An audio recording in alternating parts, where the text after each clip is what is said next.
Hey. So, I'm just gonna go for it. I didn't feel like recording a video. I figured I'd go live. Uh, just outside, collecting my thoughts, walking around, checking things out, and things are looking good. So, I've been watching recently a lot of bonsai, if that's how you pronounce it, videos. So, I had some things that I pulled out, and I wanted to try to see if I could bonsai them. And it's a long process. You're basically just you know miniaturizing things that would potentially be bigger, smaller in a pot, and you're just waiting on time. Can't beat time. So I have some petunias, azaleas, some other evergreen stuff. They all have roots. They all have been root pruned. And, if it works, it works. I have them top dressed with some perlite. It's just something fun to try. Again, I try a lot of things. If it works, it works. If it doesn't, oh well. This was evergreen dwarf little bush here, and I decided to topiary it. So I cut all the limbs off, and I want a little ball of evergreen here. So it's naked now, so don't look. Have some nasturtium seeds that are coming up. So that's kind of cool in here. Last year I had Coleus, which were fantastic. They were huge, at least 3 feet tall, and they were spilling out. And I'll try to do that again, but um, for right now, I just want this to be full of. I have this. I think it's called Canadian Red Nasturtium, if I'm not mistaken. Um, Me and the kids, we planted radish and some lettuce. No, radish and spinach in here. So that'll be like a little spring crop. Little radish and some spinach. We have hostas coming up back here. This whole area gets covered with hostas. I have creeping Jenny here, which typically fills out the front here. This is the Paris, the Passion Paris. It almost got destroyed. The guy was removing the old air conditioner unit and crushed half of it. So it needed to be out the path anyway. But anyway, I planted it last year. I see some new growth, so that should be quite nice. Um, I have this center block, which I have it covered with a grate to keep the cats from dinging in it. Happy Easter, happy Easter. I want to plant some, maybe some, what is it, cosmos in here. I have weeds, and I also have some lemon balm that kind of like takes over this area here. Um, and then all along this little border here are these really neon colored hostas, which are just coming out the ground. They're just breaking out of the ground here, which is kind of cool. Japanese maple. I planted this here this spring, and it is doing well. They didn't skip a beat. So that should be quite nice, the Japanese maple above the bed of hostas that take over right here. Here's another bush, of them here. Hostas are really cool for taking up a large amount of area, and added some great green color. Uh, this is my always Montauk daisies or Shasta daisies. I think these are called Shasta daisies. Um, I have this huge. It looks pretty pitiful now, but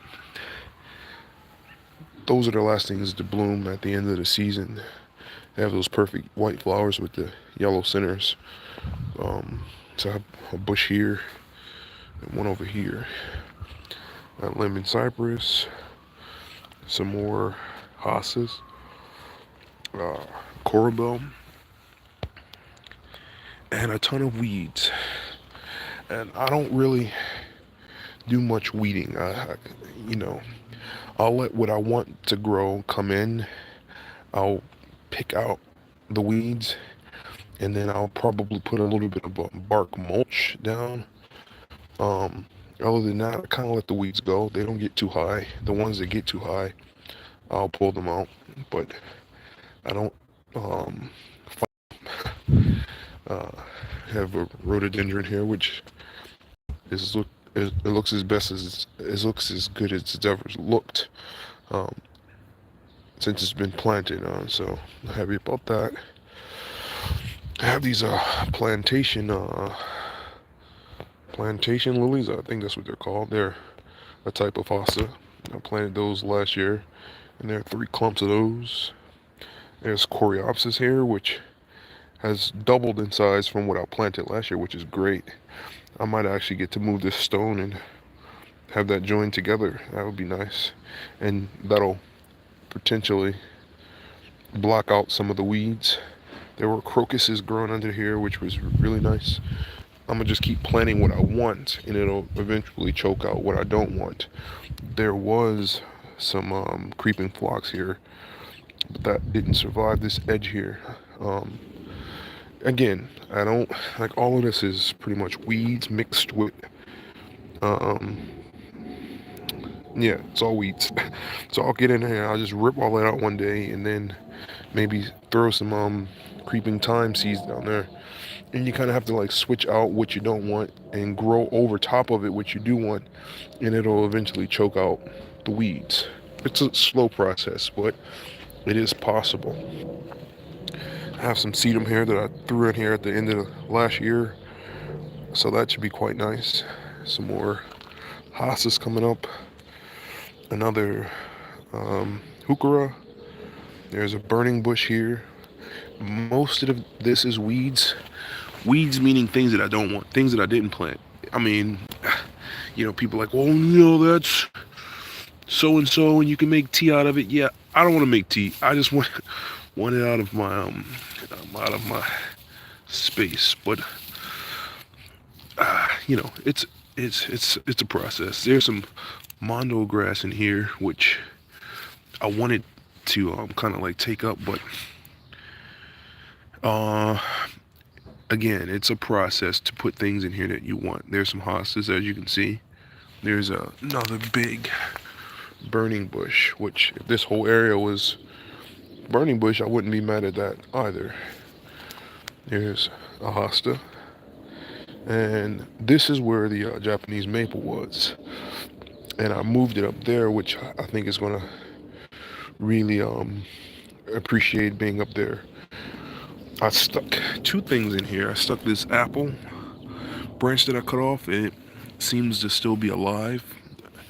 And I threw this willow in here. You know, willow will sprout anytime, any place, anywhere. So if the apple doesn't survive, the willow will. And that'll be something that will be in this corner for now.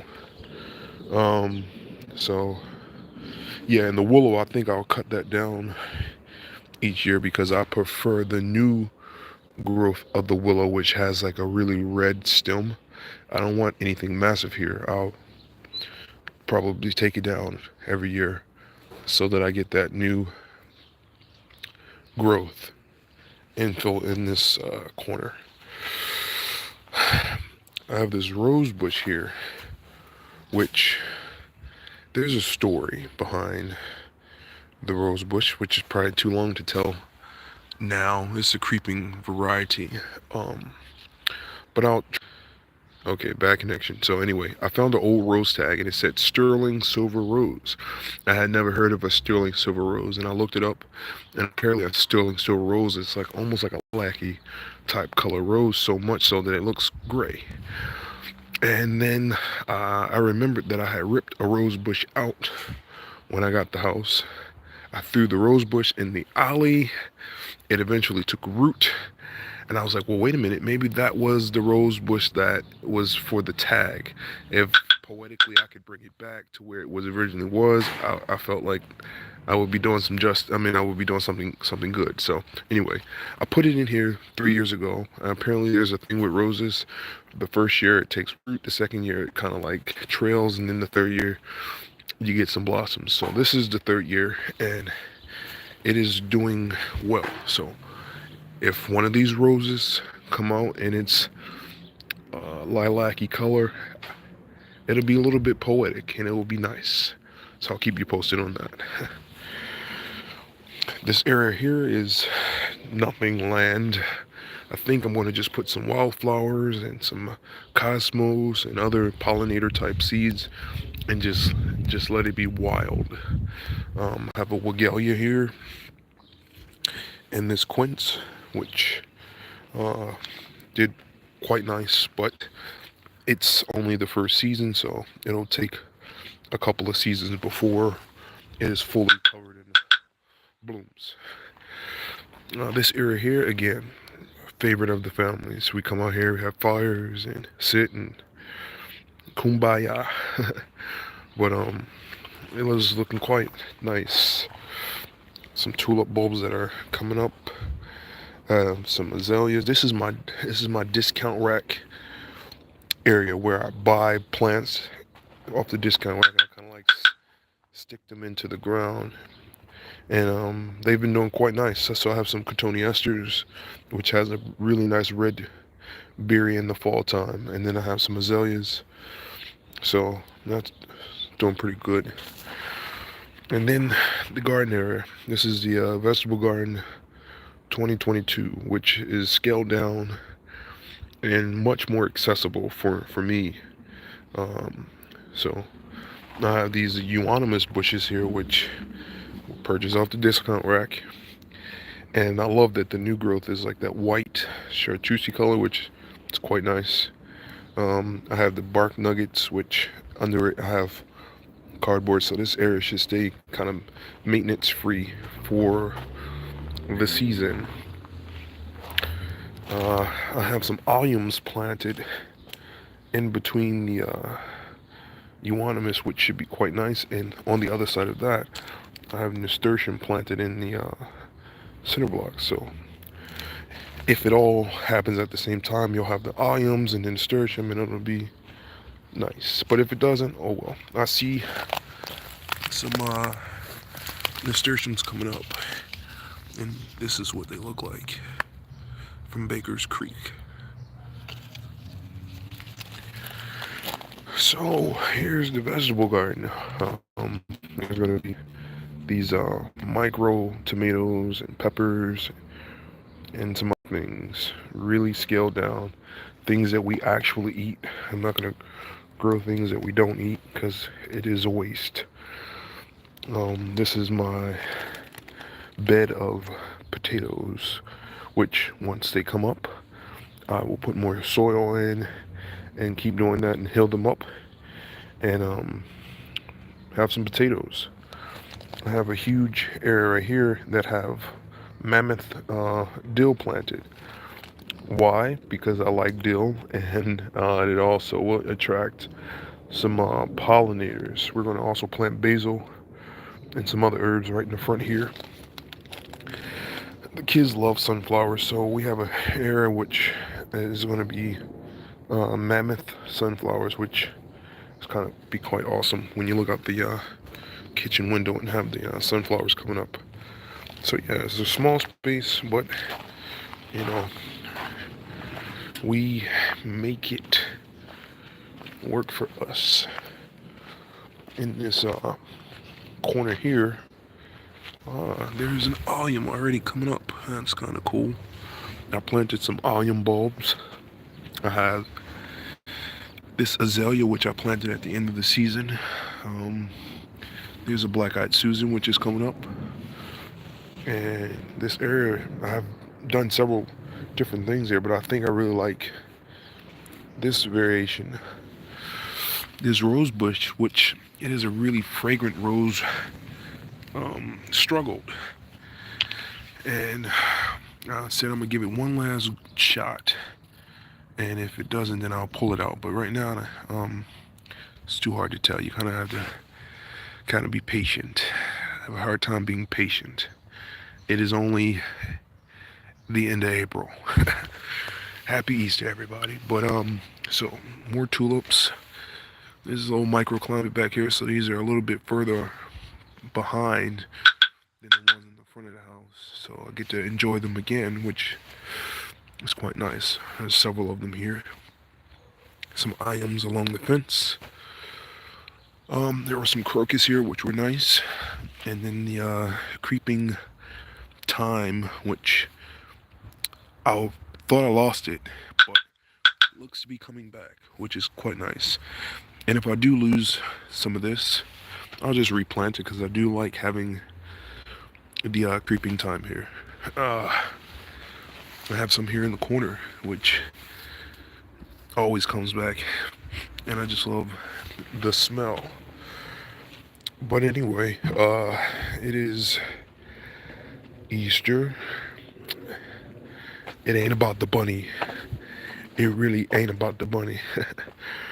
But oh yes, I forgot. We planted carrots. Had to thin these out. And these grow bags, these are Vivo Sun, and we're just going to see if it works out. So we have to thin these carrots out. We have some lettuce and I think some spinach. So that'll be cool. To, see how that works out. I'll do more tours throughout the season, more conversations. But in the meantime, peace and blessings, and everybody, take it easy.